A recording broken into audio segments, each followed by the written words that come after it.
Welcome back to the Berg Podcast. With me today is Ford Hey, how's it going? and Dan. Hey, everybody.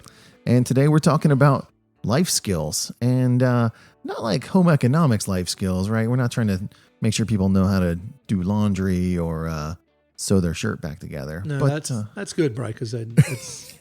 I already failed. I'm out. You probably want to get somebody Also- else, a guest, maybe. also great skills to have, no doubt.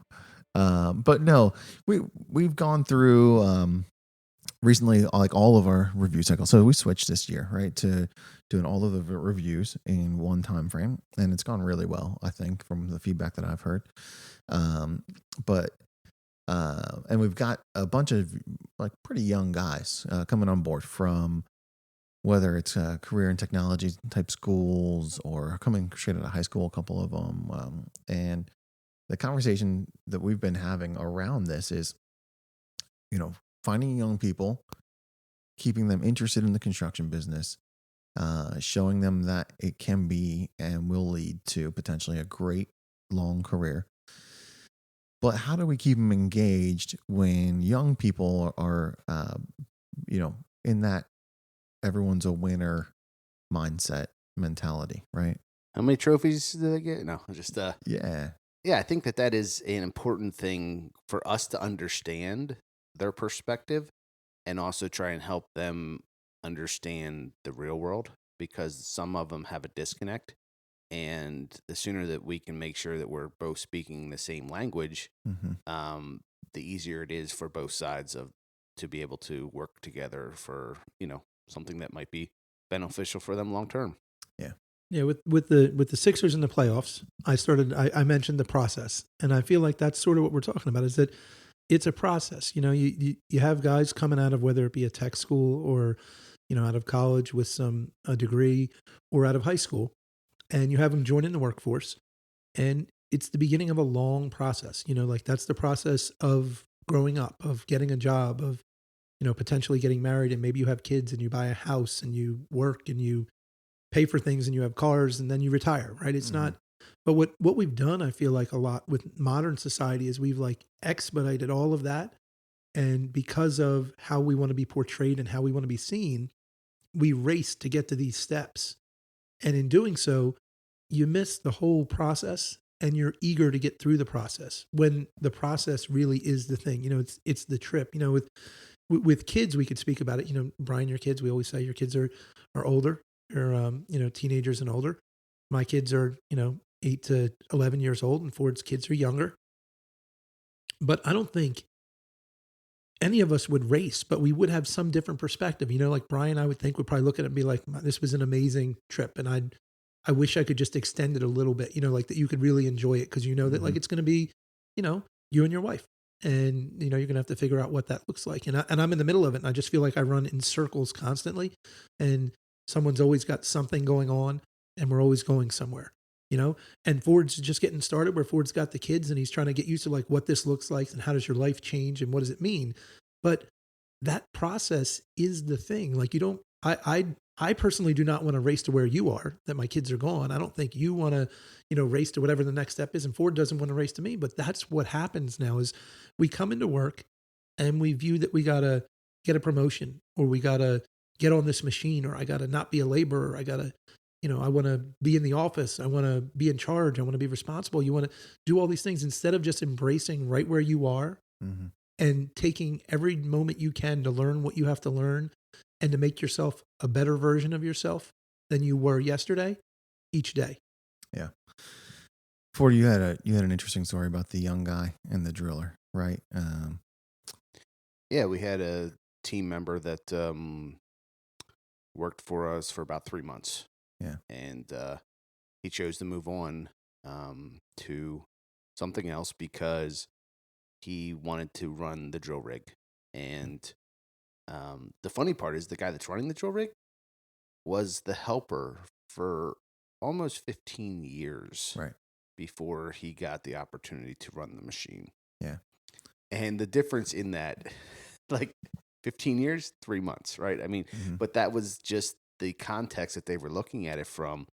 And I don't think anybody in this particular, because of the skill set needed, there might be a 3-year window would be the earliest that you would feel comfortable, just because of the technical aspect that you have to watch. I've been out with them 10 times now, give or take. And every time I see a little something new or I notice something, and it's like, you just can't pick all that up in a drive-by, a YouTube video. Right. It's like it's just little things. And it takes a person that's willing to look and try and learn that too. But at the same time, like, certain things you can't. I mean, we've talked about for years the 9,000 hours for becoming an expert in something. We talk about some of our long-time operators that the young guys, like, they can do a lot of amazing things, but some things just cannot replace time and experience. Mhm. And to get that, it takes time. You can't grab all the experience in 2 minutes. Yeah. I get the notion that um, there's some topics and skills that people feel like once they know the skill, they're a master of the skill, right? I've actually had this conversation with my sons as they were learning to drive at different times, right? How your confidence level goes up so much faster than your experience level. As soon as you think you have the skills to drive a car, you can go. You're on the road, right? And we'll let you. Like, you can get behind the wheel, and we're pretty flexible with our kids. I think more flexible than some. They might not always agree, but we'll let them drive to the beach or something like that. And they don't have tons of experience, but they have the ability, and so they think in their heads that they're expert drivers, right? They know every scenario that could happen. They've seen it all in the 12 months or 18 months or whatever of driving experience. And I get the sense that, especially with my sons, I've seen this, and they're great kids, but they feel like they've become masters of driving because they have some skill. They have some experience. And there are a lot of things in life that just doesn't work, including driving, in my opinion. Like, I don't want to talk about how long I've been driving, but I'm probably still not a master of it, right? I don't race cars. I don't know how to drive commercial tractor trailers. So there are a lot of skills I don't have when it comes to driving, even though I've been doing it for a long time. So. Well, and also, we've all in this room have kind of got to the point in our life where trying to impress somebody has been reduced as far as how valuable that is to somebody. But the other thing is that, we were talking about it earlier. We had a graph was sent to me today. It was really interesting. But, like, you might feel really, one of your boys might feel really comfortable driving around the, the local town because they know the town, they know the streets. And then they get on, like, say, 95, and they're going into Boston or going through Philadelphia, and all of a sudden the lanes split 3 ways at the same time, and GPS isn't telling you right away which way to go, and all of a sudden you're going the wrong direction. Yeah. And it's like, okay, I learned that lesson. I got to figure out the details of things and kind of work through that. And I think that's where this is really trying to figure that out because, it's very interesting. We've talked about how I've grown up. We talked about how all of us have grown up, and Dan with motorbikes being young, and you doing things around your parents' property, and mowing yards earlier, driving log skidders or something like that. And the reality is, it's like that was experience coming into play. That by the time you hit your first, air quotes that don't work on podcasts, but real job, you had some experience to have a baseline. And the thing that we're identifying with some of the younger kids, they want to do the job. It's just that they don't, probably their house had a lawn care company taking care of, so they weren't weed whacking. They haven't had any of those starting points. They're starting right now. Haven't had it in the past. Well, you know what I think factors in here is, and you sort of got really close to what I was thinking when you were saying about, you get on the Schuylkill and you're in the city and it splits, is it's not just that you don't have the experience. You don't have the experience of the failure, right? You don't have, I mean, I would say, like, in narcissism, I would say that I'm a pretty good driver. Now, I wouldn't say I'm the safest driver. but I'd say I'm a pretty good driver. Having said that, I have made so many mistakes that resulted in either me getting in an accident or a ticket or messing up a car or any number of different motorcycle, any number of different things. But one of the things that actually makes me so comfortable driving is I've put myself in uncomfortable positions because I was naive and thought I was better than I was so many times, you know? And that's really a part of it. Like when you talk about your boys and you give them the freedom, is you give them the freedom to make them, you know, go to the beach. And they may make a mistake, and it's hard to not hammer somebody when they make a mistake, but the way they learn is from the mistake. Yeah. It's much easier to learn from you learn more from mistakes. I wouldn't say it's easier, I guess, but you learn more. Sure. You don't learn much from a success. If every time you play a game, somebody gives you a trophy, you're not going to learn very much. Right. Yeah. You know, because you didn't win every time. Something else happened, you know? And that's sort of another piece that we're talking about, you know, about what's become of modern society with, you know, everybody gets a trophy and participation. And, you know, it's come through, I think, clearly on the podcast that the three of us are not fans of that style. But it is also what we're talking about. You know, it's not just that you have, once you get on the Schuylkill and it splits and it goes the wrong way and somebody cuts you off, then it's not that you've seen it. It's that it went wrong. Like you experienced, like if you just drove down the Schuylkill and it was empty and your GPS worked perfectly, it'd be no problem at all. It'd be just like driving here. But if you go down the Schuylkill and you leave 12 foot in front of you and then a 13-foot car is definitely going to force its way in, then you're going to learn, okay, I can't really leave that much space, so I got to close up on them. You know what I mean? Like you learned because something happened. And then you got to usually you find how much little room you can leave because you almost hit somebody if you're lucky, or you did hit them. Mm-hmm. You know, and then you say like, okay, that was too close.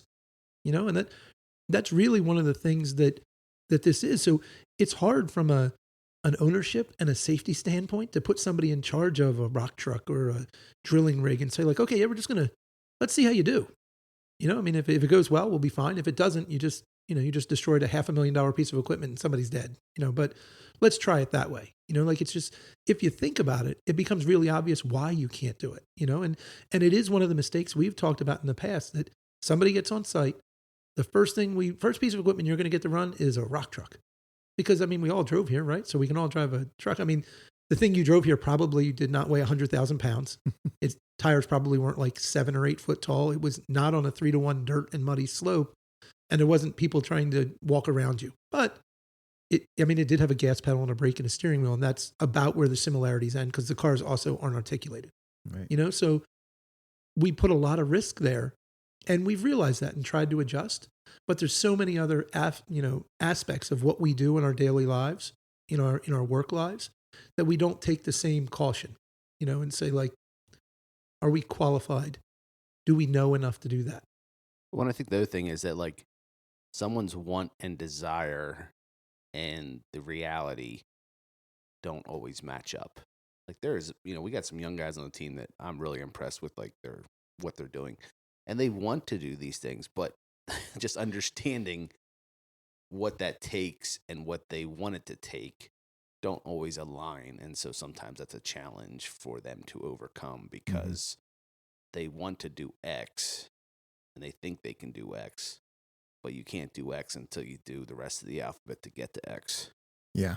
I think that the middle ground here, the challenge is putting people in a place where they can both experience success and failure,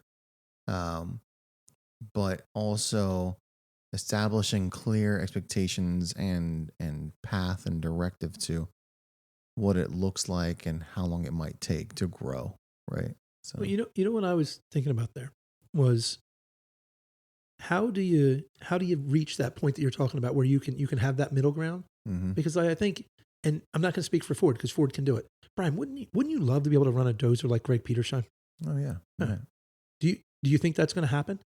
No. I don't think. I mean, I would love to. If somebody said like, would you like to learn how to run a dozer like Greg Peterson? I'd say yes. Yeah. If they said, would you like to run a dozer for the next 10,000 hours? I'd say no, I don't want to do that. Right. You know what I mean? So the truth is, I do not want to learn to run a dozer like Greg Peterson. No. I just wish I could. Yeah. Right. But that's a wish, a hope. Right. It's not a plan. And when you get to work, we need to have plans. You know, we need to have some level of formality, which is, you know, funny coming from me, but it's the truth. You know, you can. I'm glad this is recording. Yeah. You can want to do something, but the process is what's going to make you do it. You know? Mhm. It's one of those. Did you guys ever read? I forget what book it was that talked about it. I think it's a book that we've read, but it was saying when you're trying to decide, like if you said, I'm going to mess up the numbers, but if you said I wanted to have $4 million in sales of something, Mm. that the best salespeople break that down and they know, you can mathematically say, if I make 10 calls, I'll get one sale. And on average, your sales are X. You could work back and you could work to how many calls you need to make an hour on any given day. And if you do that mathematically, you should end up at the goal. But that's not what people do. People just say, you set like a New Year's resolution, like, I'd like to lose 50 pounds with no plan to lose 50 pounds. Right. Kind of referring to the eat the elephant one bite at a time type thing, right? That's what Yeah. yeah. Yeah. Yeah. I forget what book that was. I do think we read that together though. So a couple years ago. In our book club that doesn't exist. Yeah. But it's interesting. And, another place that it's similar, and I sort of mentioned that I might mention this is, the SpaceX with that rocket, Right. and the rocket, they managed to get the largest rocket anyone's ever built to take off. And it's a failure because it blew up. But the owner of the rocket who spent all the money said, this is basically going to blow up. We just hope it gets off the ground because that would be a success. He established before it ever launched what the success would be. He therefore established this rocket that I don't know how many millions of dollars this thing cost to build that one. Right. He was willing to lose all those millions of dollars to have it blow up. That was the plan.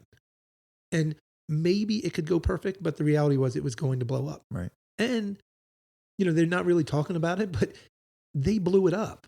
Like it lost control and they hit self-destruct and blew up the rocket. Like they blew it up. And the astronauts, if in fact they landed on the moon, if you believe they did or didn't. Different conversation. Different conversation. But if you believe they landed on the moon, they did not do it on their first try. You know what I mean? Like there was a lot of trial and error to get us to that point. And I think that's kind of at the heart of what we're talking about. There's going to be trial and error, but to have trial and error, you have to have the trial, and we just need to not race to get to things, but rather enjoy the trip, enjoy the path. Yeah, that was, I watched a TV show a couple weeks ago, Blue Buds, and they were talking about like, you got to enjoy the grind, right? Like, because, that's how it is. I mean, you're 18 or 22 or 25, everyone's working career is on average 35, 40 years. And so, that it depends if you got to work that back a lot of days in that amount of time. So, part of it is just getting there and, stop to smell the roses and all those cute cliches that people use. But that's just something that we, every spring, usually there's some new team members that join, and it's just important that we kind of refresh this just because it helps us refresh from our side, from our expectations, but also hopefully helps them be able to grasp how this process works. That's a good point. Not everyone starts day one with the same knowledge as the guy who's been here 30 years, right? So, and it's good point on both sides. And we got some good guys coming in, good young kids who some we have some experience with. We've really, on like a positive side, like we have really started to see the benefit of trade schools really delivering people with a little bit of work ethic and a little bit of knowledge and a little bit of experience that, to Ford's point, some of them may not have had if they just, didn't do that. If they just, did they mow their own lawns? And, it's not like we're getting, trying to get college graduates out of a tech school program. It's that it's teaching people how to work, because that's a whole different thing. We're talking about it, but I don't know that we actually mentioned it. It's one thing, do you know how to run the dozer? It's another thing, do you just know how to work? Do you just know how to stay busy? And that's that sometimes that's taught at home and sometimes it's not. And we've started to see that if we focus on that when we're looking, we can have more success, and that goes back to we can teach people skills.